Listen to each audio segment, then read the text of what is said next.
In Evergreen Terrace, Ohio, every house looks exactly the same.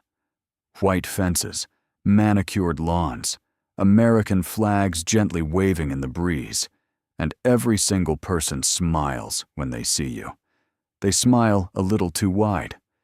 My name is Ryan Harper. My wife Claire and I moved here 6 months ago with our daughter Emily, who had just turned 9. We wanted the perfect place to raise her. Quiet streets, good schools, friendly neighbors. Evergreen Terrace seemed like heaven. The first week was magical. Everyone brought casseroles and cookies. They waved every morning when I left for work. "Good morning, Ryan." "Good morning, neighbor." Their smiles never quite reached their eyes. It started with small things.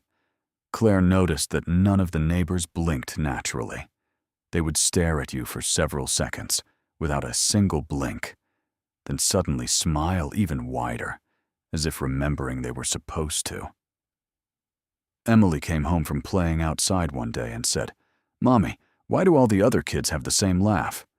I laughed it off. Then the weekly neighborhood watch meetings began, every Sunday at 7 p.m. sharp in the community center. Attendance was strongly encouraged. Mrs. Whitaker, the head of the association, always wore the same pastel cardigan. Her smile was permanent, like it had been glued on. "We believe in unity here," she would say softly. Unity means everyone is the same. Different is uncomfortable. One rule was repeated more than others. Always look happy. If you're not happy, we'll help you become happy. Claire started having trouble sleeping. She said she kept hearing soft footsteps on our roof at 3 a.m., like someone walking slowly, checking every window. Then Emily changed.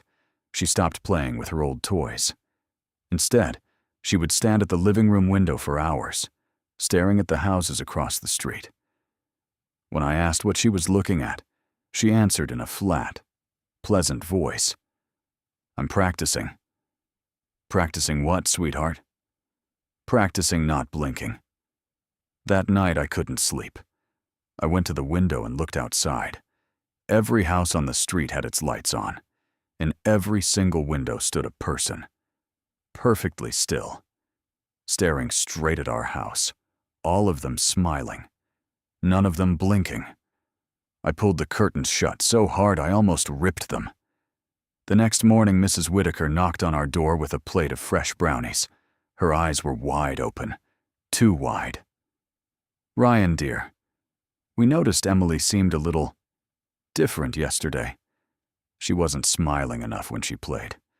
We worry about the children here. We want them to be perfect." Claire politely thanked her and closed the door. That evening, Emily refused to eat dinner. She just sat there, smiling at us with that new, empty expression and said, "Mommy, Daddy, when is our turn to become happy like everyone else?" Claire started crying. I told her we were leaving first thing in the morning, but when I went to start the car at 6 a.m., all 4 tires were flat, neatly slashed. On the windshield was a handwritten note in perfect cursive. "We don't leave the family, Ryan. The family helps you stay." That night, the power went out in our house only. The rest of the street stayed brightly lit. At 3:17 a.m., we heard the front door unlock by itself. Then the soft sound of many bare feet walking through our hallway. They didn't knock. They didn't speak. They just stood in our living room. 20, maybe 30 neighbors, all smiling, all staring without blinking. Mrs. Whitaker stepped forward. Her voice was sweet, almost loving. "It's time for your family to join us properly. We're going to make you happy. We're going to take away everything that makes you different." Claire screamed. I grabbed Emily and tried to run upstairs, but Emily turned to me with that same wide, unblinking smile and whispered, "Daddy, it doesn't hurt. They promise. After the first time, you never have to blink again." I locked us in the bathroom. They didn't try to break the door.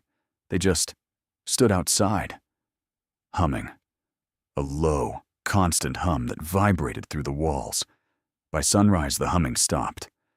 When I finally opened the door, Claire was sitting on the edge of the bed, smiling perfectly, eyes wide open, not blinking.